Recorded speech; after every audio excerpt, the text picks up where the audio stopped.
Thank you so much for the invitation to be here, Joan and Ellen and the Gender Institute.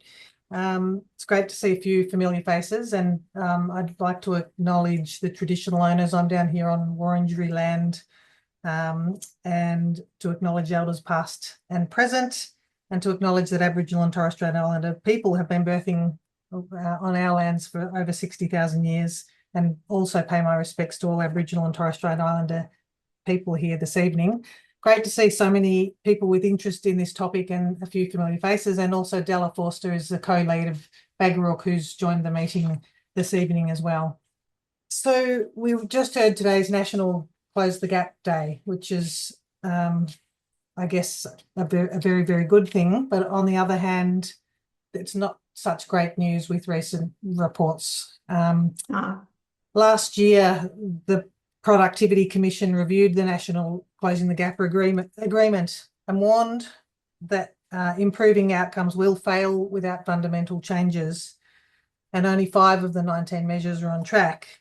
And then just a few days ago, we got the latest data, and we've actually gone backwards with only 4 of the 19 targets on track, with the target to increase the rate of babies born at a healthy birth weight no longer looking like it's going to be met. There are again, just this week now, calls for governments to step up. And last week, the Productivity Commissioner and the Gundungurri man, Selwyn Button, called continuation of business as usual by governments the definition of insanity. One of the key areas, the key priority areas in the Productivity Reform Report was number 3, which is the need to transform government organisations, that we need to change how we respond to the needs of Aboriginal and Torres Strait Islander people, to better engage with Aboriginal people, embed and practice meaningful cultural safety, and eliminate racism. And the Commissioner concluded that the lack of progress of Reform 3 is actually putting the other reforms at risk, the whole agreement, in fact, at risk. So, Bagaruk Yurungi. I'm really pleased to be here with Kelsey tonight to talk about a major program of work that we believe has been successful because it actually addressed some of those fundamental principles that I was just talking about. This was a program that was Aboriginal initiated, high levels of engagement with First Nations people, that embedded cultural safety and addressed racism. And after I've finished speaking, I'm so pleased that Kelsey's here, because Kelsey went through the program, and we just saw her 3-year-old, her little baby Amelia, who was born through the program a few years ago. The Bagaruk Yurungi means woman's journey in Woiwurrung language, and it was an innovative birthing on country model. So Karel, actually, after we've finished, is now going to come back and talk more about the concept of birthing on country. But just very briefly, it's a metaphor for the best start in life for Aboriginal and Torres Strait Islander babies and their families, an appropriate transition to motherhood and parenting for women, and an integrated, holistic and culturally appropriate model for all.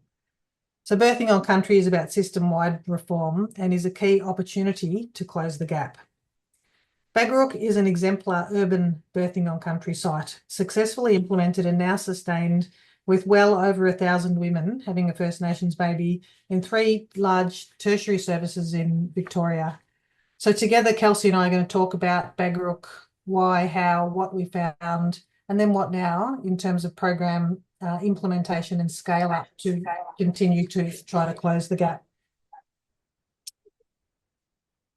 I think we're all very well aware about the disparities in outcomes, and we know actually that Australia is one of the safest places in the world to have a baby, but not so for First Nations mothers and babies, with the differences that you can see there on the slide, with mortality up to 4 or 5 times higher, infant mortality around nearly double, child mortality nearly double, and out-of-home care figures are alarming.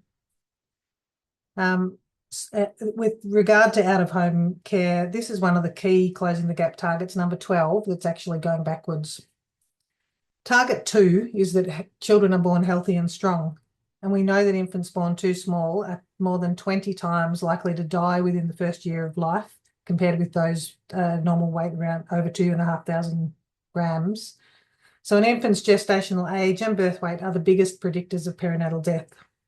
And we know that there are short and lifetime impacts of being born early, things like cerebral palsy, impact on hearing, vision, diabetes, learning disabilities. There's a big long list. We know that there are numerous government policy recommendations talking about the urgent need for strategies that work. We have a national health plan that talks about culturally safe care, including birthing on country. We have talk about improving pregnancy care provision as a priority in COAG, the Council of Australian Governments, and in our state in Victoria, the Coolum-Barlett strategy.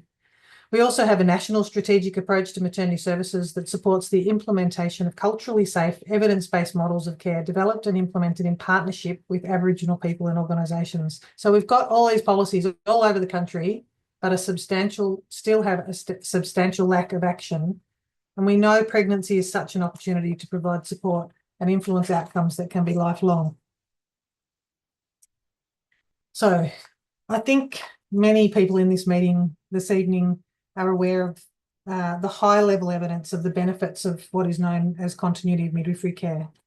And just over 10 years ago, our team at Latrobe Uni undertook the largest trial in the world of caseload midwifery called the Cosmos trial, which was having a known care provider, known midwife providing care across the continuum, so care over the months from early pregnancy to the early weeks after the baby's born.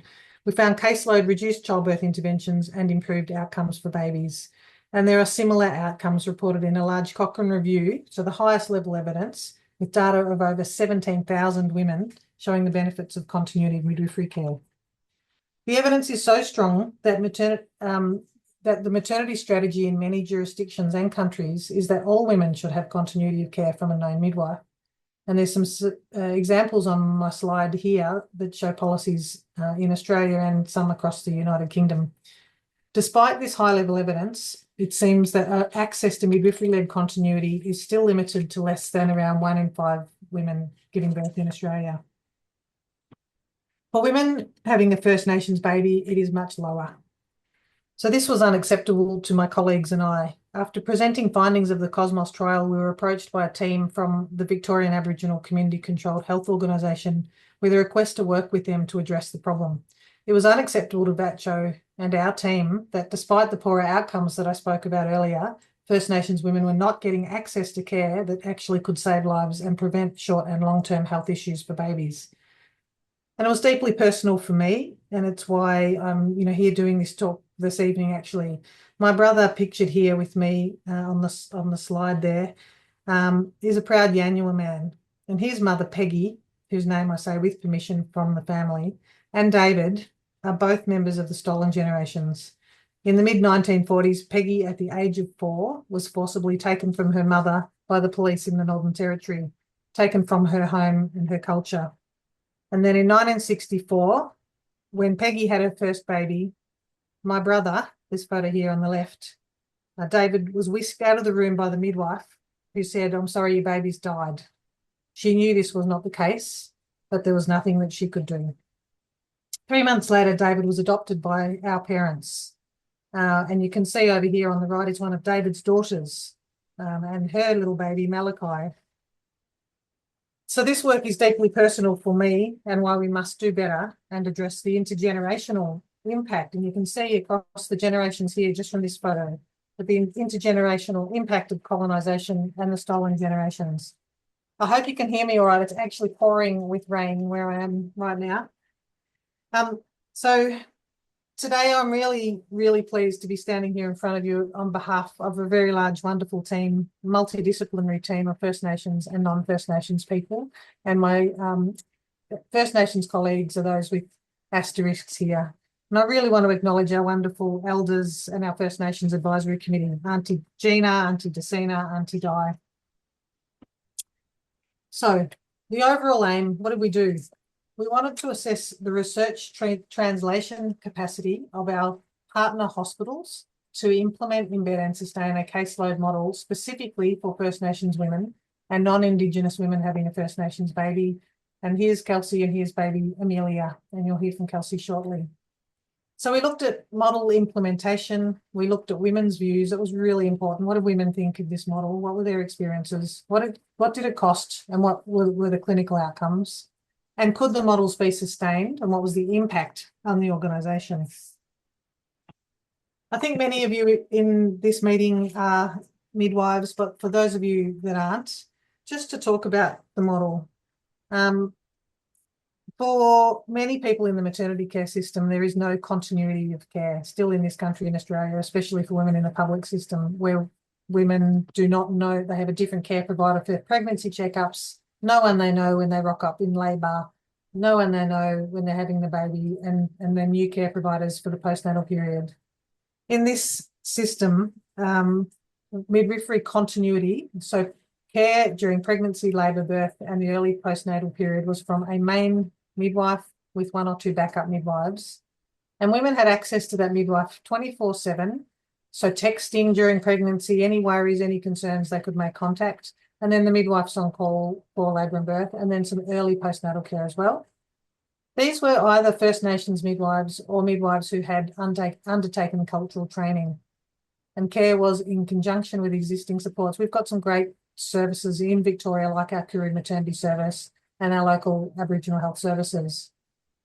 In terms of the hospital care, there was collaboration with the First Nations liaison officers, obstetricians, social workers, whoever was needed. And women could choose their preferred model. So all care at the hospital or shared with an Aboriginal Health Service or GP. I'm just going to turn my light on. Hang on.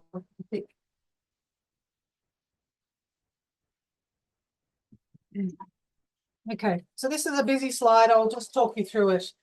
We initially had 4 partner hospitals. And just to show you here, at the Royal Women's Hospital, for example, in yellow, you can see the big differences in the proportion of some of these, like birth weight, preterm birth, smoking, special care admission, breastfeeding, all very different between non-First Nations and First Nations people. But here in the red, I really want to point out what was happening before we started. So you can see here, thousands of non-First Nations women were getting access to a caseload model. Tiny numbers, you can just about count on one hand, we're getting access. First Nations people were not getting access. 6 here, 4 here, 24, 15. So very small numbers before we started. So what happened? So Bagaruk was implemented at the Royal Women's Hospital. So they're all tertiary hospitals in Melbourne. So the Royal Women's started Bagaruk in 2017. Joan Kerner started Gallingeera in 2017 as well. And then the Mercy Hospital started Nanak in 2018. All started with 3 midwives.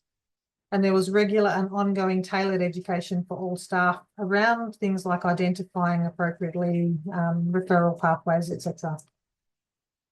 And there was regular engagement with the caseload midwives and the community-based models like bars. So what happened? Could the hospitals do it? That was our goal. Could they do it? Over the 3-year period, 90% of women having a First Nations baby were offered the model. And the model, as I said, is now continuing and embedded with well over 1,000 women, and we've stopped counting now, but it's embedded in the 3 sites. Unfortunately for our one regional site, which is in a couple of hours north of Melbourne in Shepparton, they were not able to implement the model. They had ongoing staffing issues. They were so committed and so keen, but unfortunately were never able to implement the model. In terms of clinical outcomes, it really was a key aim to see if this model would have any impact on key clinical outcomes, like I talked about, prematurity, birth weight, special care, breastfeeding. So we wanted to compare for First Nations mothers and babies compared with non-First Nations mothers and babies. We found for the 700 families that went through the program, there were significantly improved clinical outcomes, more than double the odds of being born healthy. So babies born alive, at term, a healthy birth weight, and not admitted to a neonatal unit. More than double the odds of a healthy birth weight and half the odds of prematurity or admission to special care, and reduced odds of stillbirth. A key outcome was also to measure breastfeeding, what this model could, how it could impact breastfeeding rates. And I want to acknowledge proud Kamilaroi woman, Tanisha Springhall from Latrobe, who led this work.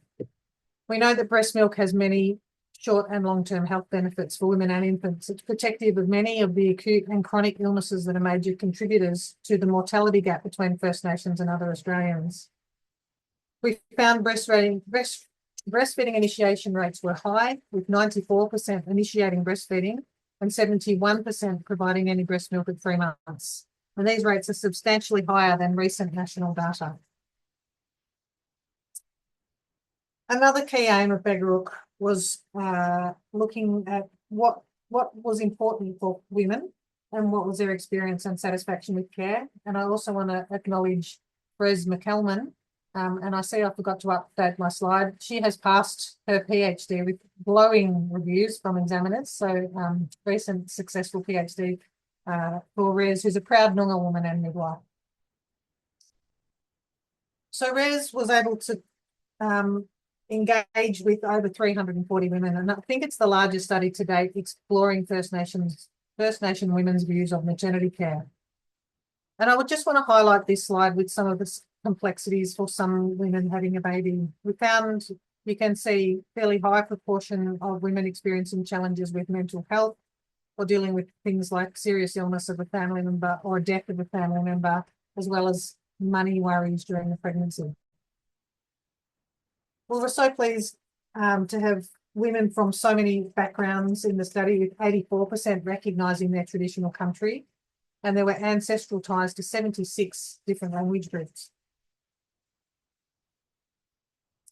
We asked women, or Res led this, as I said, and she said, well, what do you think is the most important thing for you in your care when you're having a baby? And the big ticket items were privacy and confidentiality, feeling staff were trustworthy, unrestricted access to support people during pregnancy, birth, postnatally, having midwife home visits, having culturally appropriate artwork and brochures for over 2/3, female carers for around 2/3, and access to elders. About half said the most important was being cared for by Aboriginal staff, and for 40% it was having the majority of care in an Aboriginal health service.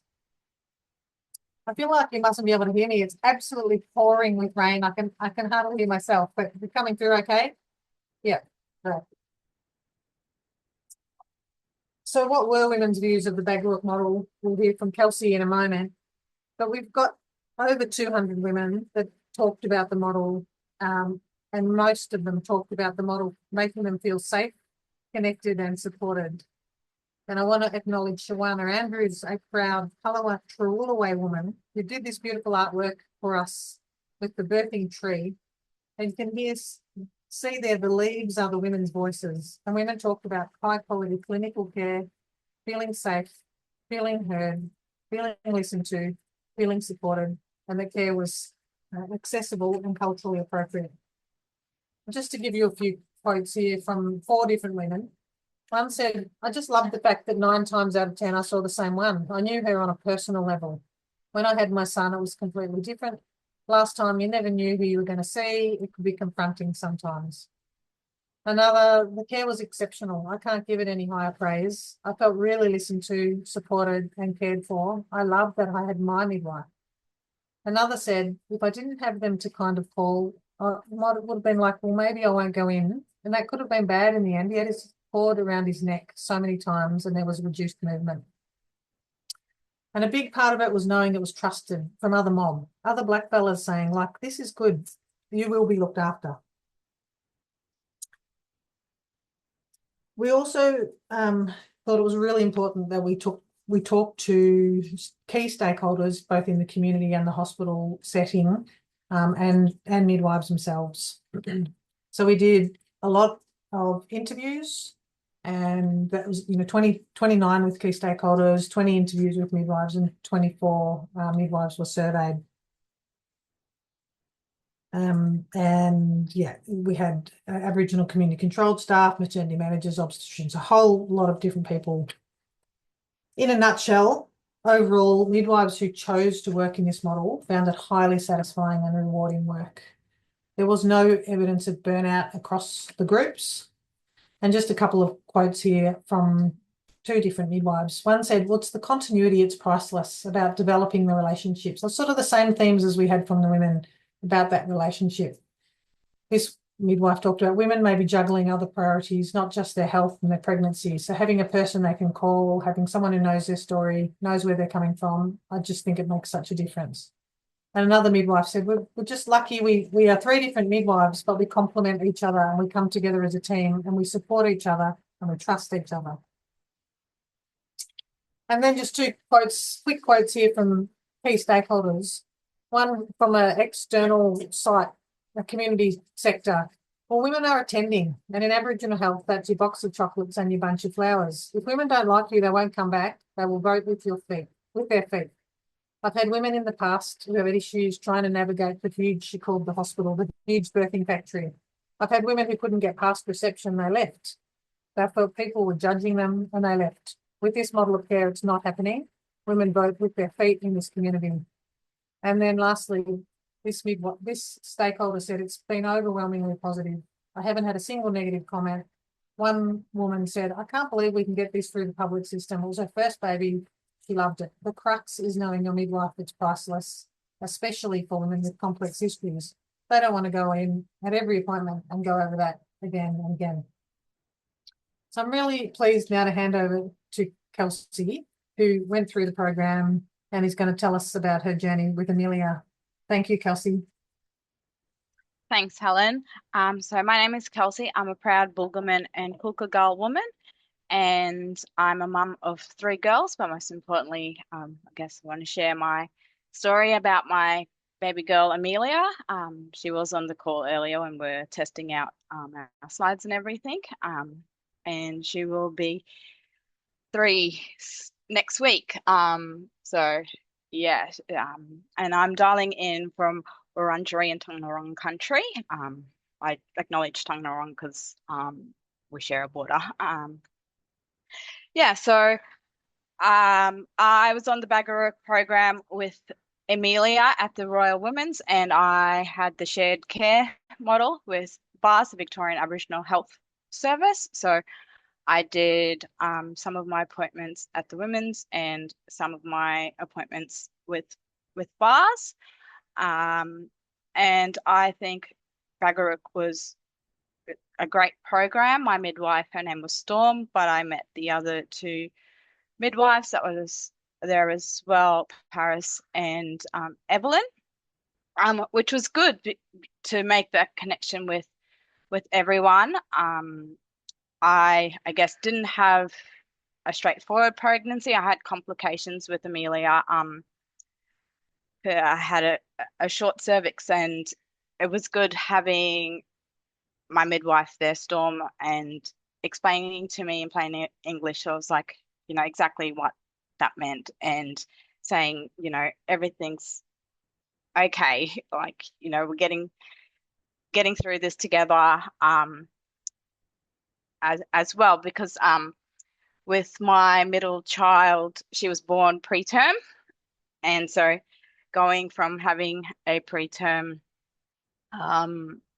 labor to then, going to term with Amelia and stuff. Yeah, I think yeah, I'm sorry, I was just lost for words, and it is also raining here as well, so, and it's bucketing.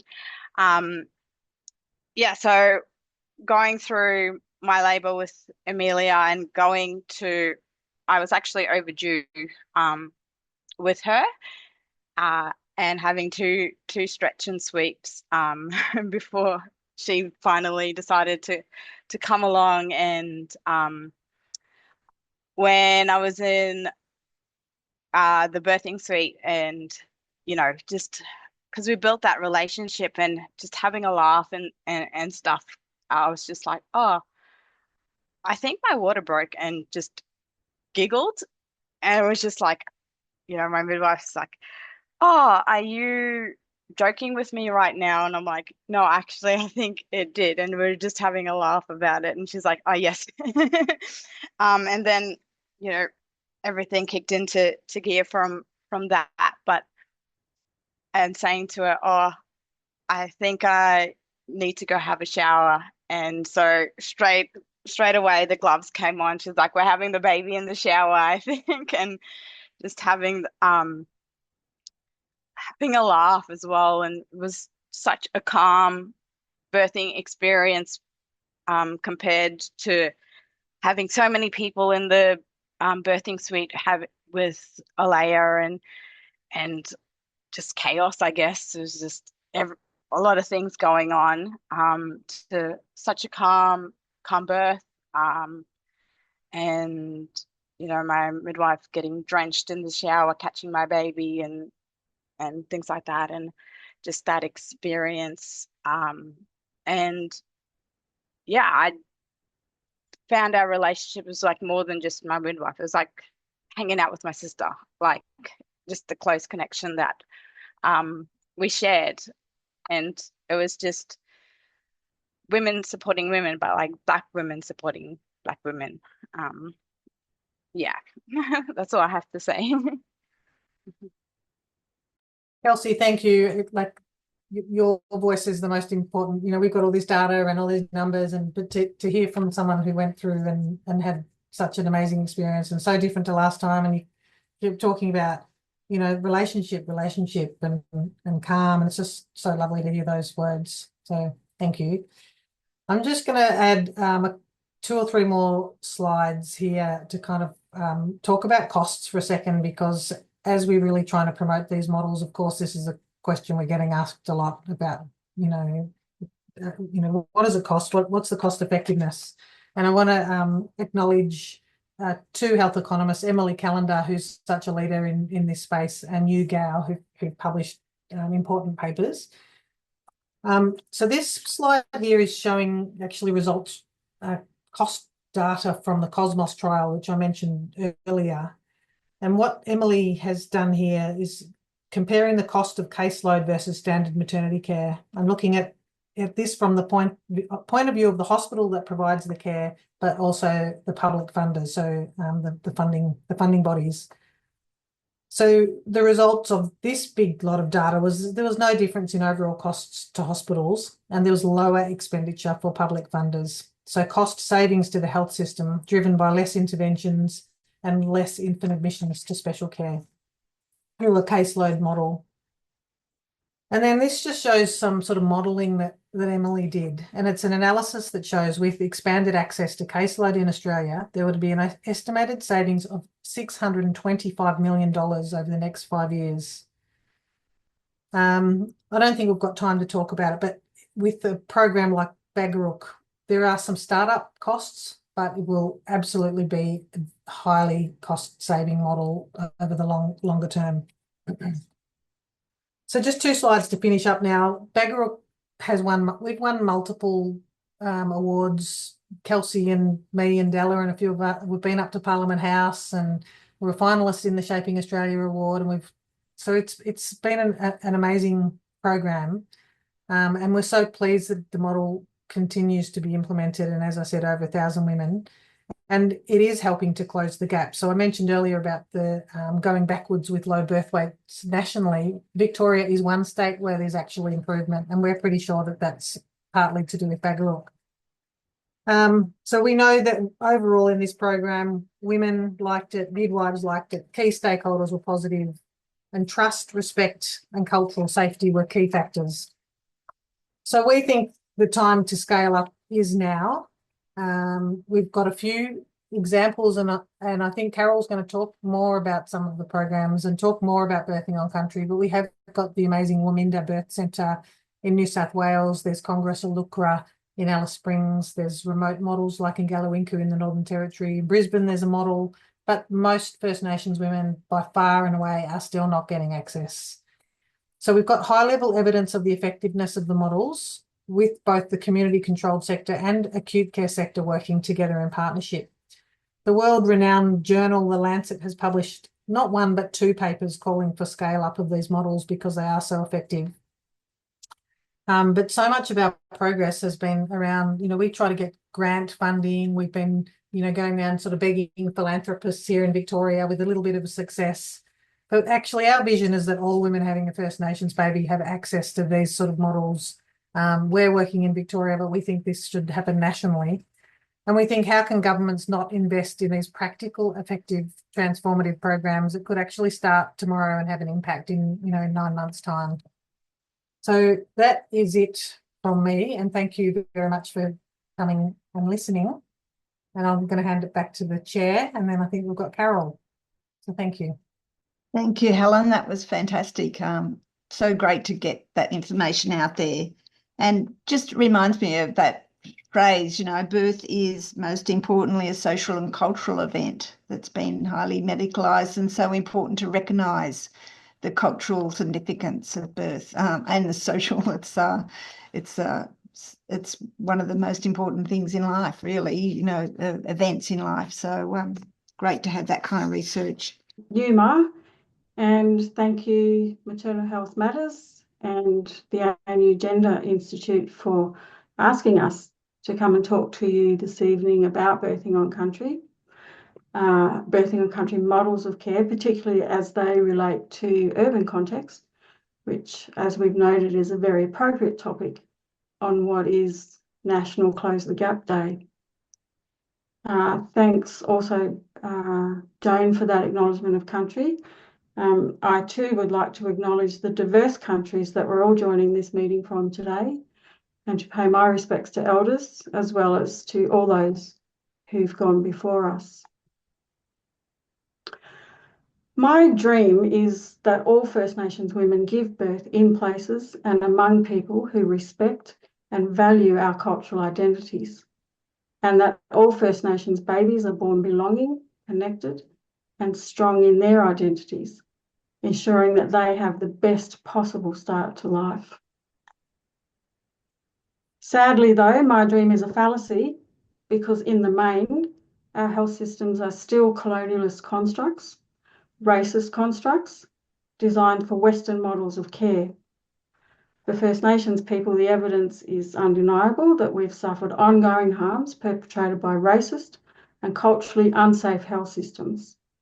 And the literature indicates that these outcomes have been directly influenced by the effects of invasion and colonisation, underpinned by inequalities across the social determinants of health, including lack of access to culturally appropriate and culturally safe care during the perinatal period. Prior to colonisation, it's likely that maternal and infant death rates were minimal, and there's evidence that traditional birthing practices were highly valued by the early colonisers. But our forced relocation to missions and reserves caused the demise of traditional birthing practices in many places and led to the unequal maternal and infant health outcomes between First Nations women and other Australian women that we see today. For example, current data shows that First Nations families endure an ongoing and unequal burden of harm in relation to pregnancy and birthing outcomes. As I think Helen mentioned, First Nations women are 3 to 5 times more likely than other women to experience maternal mortality.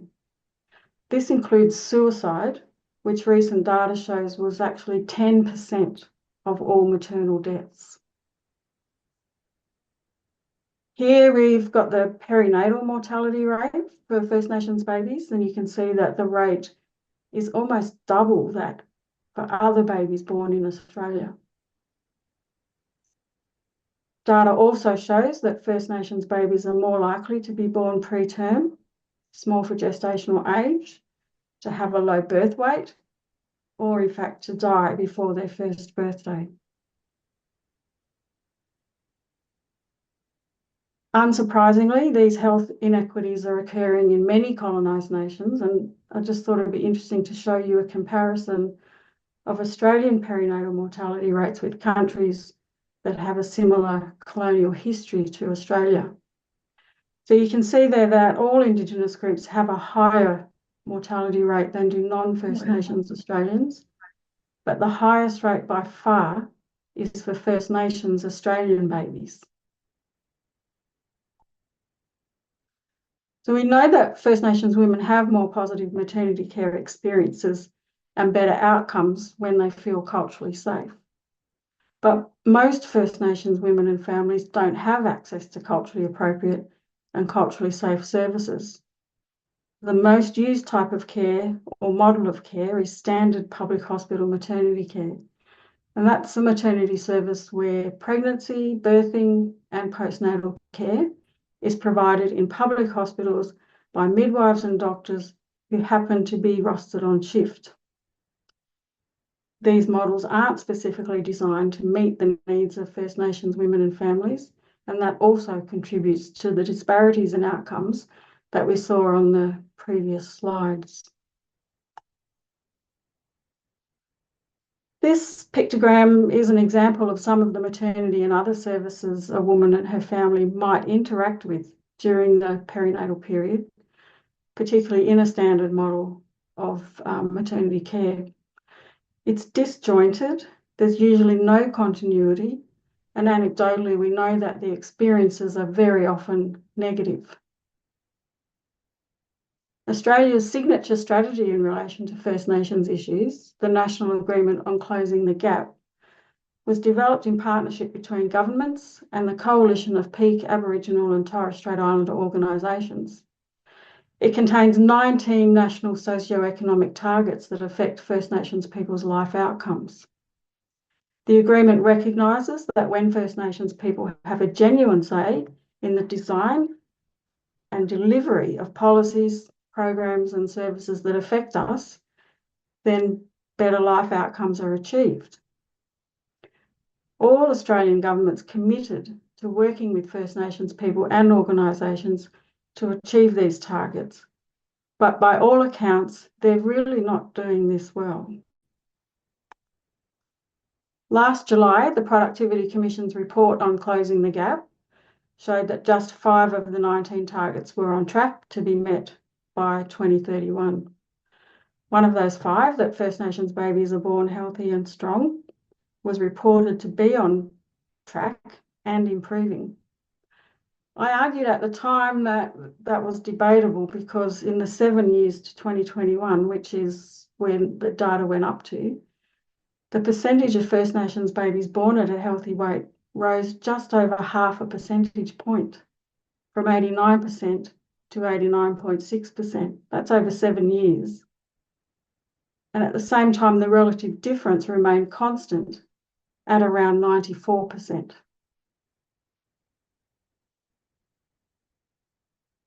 And then just last week, the Productivity Commission released a new report which showed that while there has been some improvement, this target is no longer on track.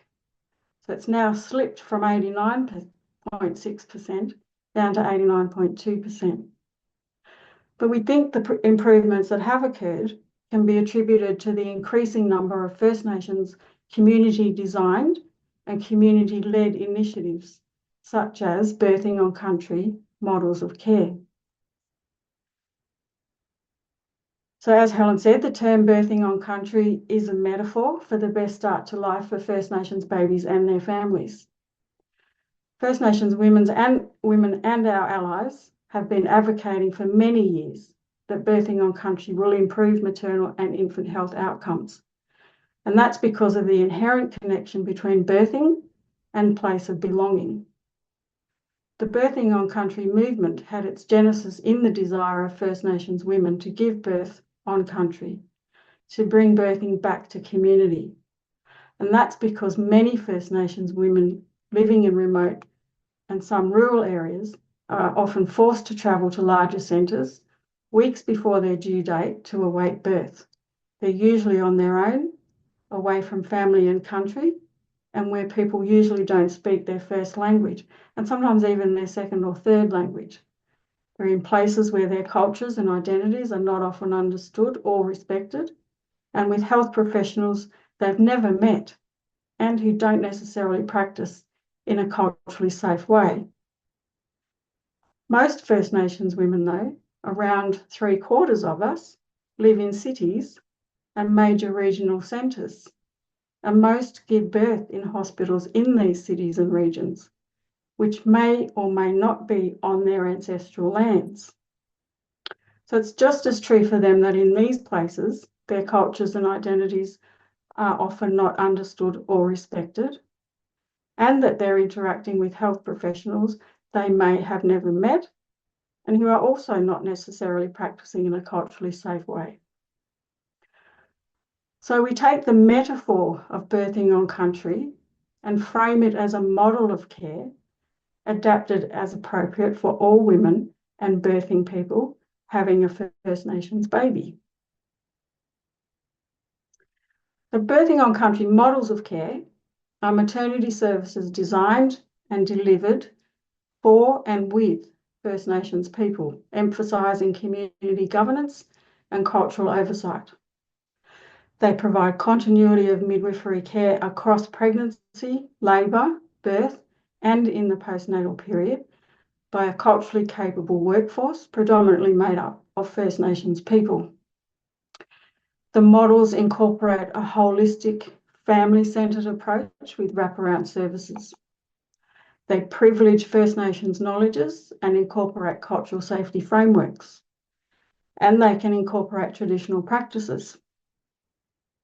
Safety and collaboration are key elements of these services, which can be implemented wherever a First Nations baby is born.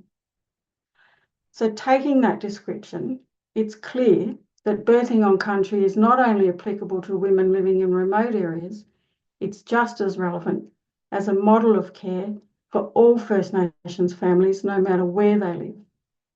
Because it's important that wherever a First Nations baby is born, their mother and family are encouraged, supported, and enabled to incorporate relevant cultural aspects and bring country into that place or service.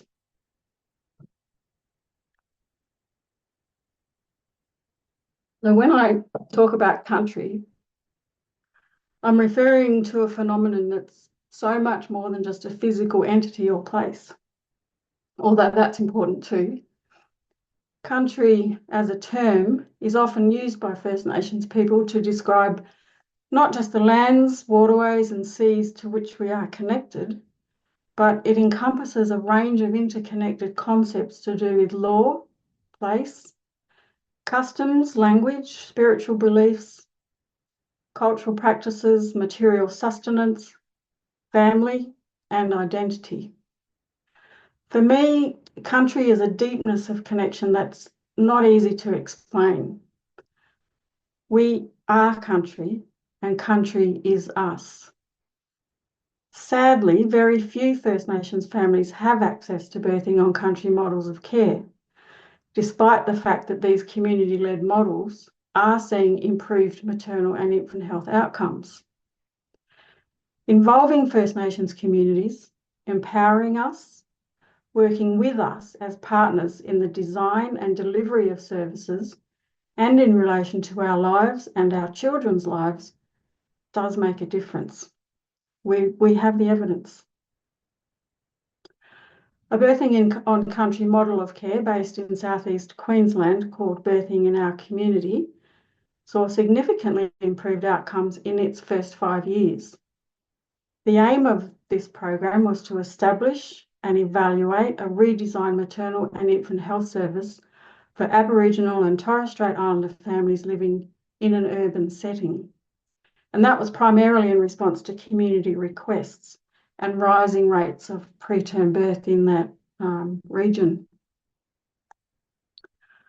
An early evaluation of the service identified improved outcomes that included women presenting earlier and more often for antenatal care, increased rates of breastfeeding, and that's on discharge, fewer women experiencing preterm birth, fewer low birth weight babies, fewer caesarean sections, and fewer admissions to neonatal intensive care.